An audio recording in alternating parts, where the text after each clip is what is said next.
دارالعلوم دیوبند میں ایک استفتاء گیا تبلیغی جماعت سے، اور خاص طور پر مولانا سعد صاحب سے متعلق، اور ان کے بعض اقوال کا حوالہ دیا گیا، تو دیوبند نے فتویٰ دیا۔ اب فتویٰ جو ہوتا ہے وہ استفتاء کی بنیاد پر ہوتا ہے، جو معلومات دی گئیں، جو معلومات ان تک پہنچی، ان کی بنیاد پر انہوں نے ایک فتویٰ دیا کہ یہ باتیں غلط ہیں، اور اس میں کوئی شک نہیں کہ جو غلط بات ہے وہ غلط۔ لیکن مولانا سعد صاحب نے اس میں پوری تواضع اختیار کرتے ہوئے اور دیوبند کا پورا احترام رکھتے ہوئے اور فتوے اور دارالافتاء کے احترام کو برقرار رکھتے ہوئے دیوبند سے رجوع کیا۔ تحریری طور پر بھی اور تقریری طور پر بھی انہوں نے اس کا بار بار اظہار کیا کہ میں دارالعلوم دیوبند کو اور دیوبند کی تحریک کو مرجع سمجھتا ہوں، اور تبلیغ کی تحریک اس سے وابستہ ہے، اور میں اپنے تمام ایسے اقوال سے جو اصحاب افتاء کے نزدیک صحیح نہیں رجوع کرتا ہوں۔ ایک مرتبہ، دو مرتبہ، تین مرتبہ جب ایک بڑی جماعت کا ذمہ دار رجوع کر رہا ہے اور کسی ایک ملک کے ایک دارالافتاء سے جس کی ایک حیثیت ہے اور ایک تاریخ ہے، تو ہونا یہ چاہیے تھا کہ اس رجوع کو قبول کیا جاتا۔ لیکن کیا اسباب ہیں اور کیوں ایسا ہوتا رہا کہ ان کے رجوع کو قبول نہیں کیا گیا، اور جس کے نتیجے میں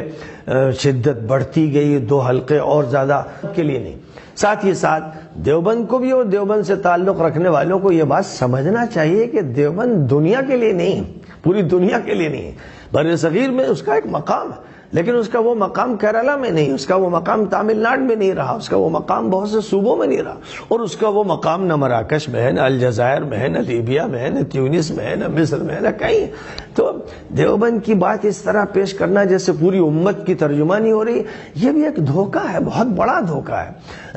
مراکش کا دارالافتاء کیا کہہ رہا ہے، انڈونیشیا کا دارالافتاء کیا کہہ رہا ہے؟ امت بہت بڑی ہے، اور امت میں بہت سی تحریکات اور جماعتیں، جب تک پوری امت کا کسی بات پر اتفاق نہ ہو اس وقت تک کسی ایک دارالعلوم کے فتوے کی کوئی حیثیت نہیں۔ وہ ان کا اپنے حلقے کا فتویٰ ہے، بس اس حلقے کے لوگ اس کو قبول کرتے ہیں، قبول کریں۔ میرے نزدیک دیوبند کا فتویٰ ہو یا ندوے کا فتویٰ ہو یا مظاہر کا فتویٰ ہو یا کسی اور ادارے کا فتویٰ ہو، یہ ایک حلقے کا فتویٰ ہے، امت کا فتویٰ نہیں،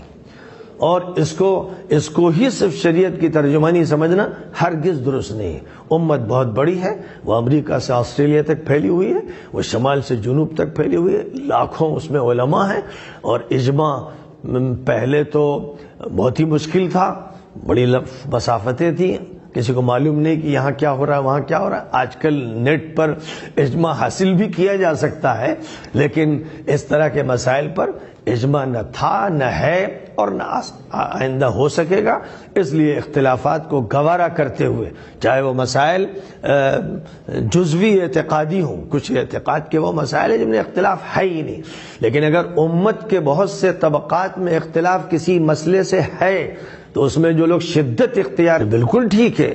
فکر کا اختلاف ہے، لیکن جیسے میں نے کہا کہ دیوبند کا اختلاف ہے تو یہ دیوبند کی رائے ہوئی۔ اب دیوبند کی رائے کو جو حرف آخر سمجھتا ہے وہ اسے قبول کرے، لیکن پوری امت دیوبند کے تابع نہیں ہے، نہ ہندوستان تابع ہے، نہ پاکستان تابع ہے، نہ بنگلہ دیش تابع ہے، اور پوری دنیا تو بہرحال نہیں ہے۔ تو جب ایسا ہے، اور تبلیغی جماعت پوری دنیا میں ہے، اس کا کام امریکہ سے آسٹریلیا تک ہے، تو ایک ایسی جماعت جو پوری دنیا میں پھیلی ہوئی ہے، اس پر کسی ایک علاقے کا دارالافتاء فتویٰ دے کر فیصلہ نہیں کر سکتا، یہ اس کا مقام نہیں۔ تو دیوبند کا ایک مقام ہے بر صغیر میں، لیکن اس کا عالمی مقام نہیں ہے، خود وہ بھی جانتے ہیں اور ہم بھی جانتے ہیں۔ ان کے فتوے نہ سعودی مملکت میں چلتے ہیں، نہ ان کے فتوے مصر کے مجمع فقہی میں چلتے ہیں، نہ ان کے فتوے مراکش اور لیبیا میں چلتے ہیں، نہ افریقہ میں چلتے ہیں۔ تو اب جہاں چلتے ہیں ٹھیک ہے، وہ حلقہ اگر رجوع کرتا ہے تو یا وہ صحیح، یہ باتیں ہوتی ہیں، لیکن پھر وہی کہ بہت محدود دائرے میں سوچتے ہیں۔ کام کا جو دائرہ ہے وہ بہت وسیع ہے۔ اگر فرض کیجئے کہ بھائی مولانا سعد صاحب کے ساتھ جو لوگ ہیں انہوں نے ان کو امیر مانا ہے، وہ اپنی عمارت کی بات کرتے ہیں، اور جو ان کے ساتھ اب ان کا جو فریق اس وقت ہے وہ ان کو امیر مانتا ہے، تو اس میں کیا حرج ہے؟ ان کے تو وہ امیر ہے ہی جو مان رہے ہیں ان کو، اور جب وہ امیر ہیں ان کے اور انہوں نے اپنی شورا بنا لی تو ان کی اپنی جماعت ہے۔ اب جو اس جماعت سے الگ ہوئے، یعنی انہوں نے اختلاف کیا، فکری، انتظامی، نظریاتی، کسی طرح کا بھی اختلاف کیا، وہ اپنے انداز سے کام کر رہے ہیں اور کر رہے ہیں، ان کا بھی احترام ہے، ان کا بھی اکرام ہے، ان کا ایک نقطۂ نظر ہے، اس طرح وہ سوچ رہے ہیں، اور ایک انتظام ہے جو ان کے ذہن میں ہے۔ اس لیے بجائے اس کے کہ دونوں کو موضوع بنایا جائے غیبتوں کا، چغلیوں کا، تنقیدوں کا، بہتر یہ ہے کہ اچھا تذکرہ ہو اور دونوں کے جو دونوں کی خوبیاں ہیں وہ ذکر کی جائیں،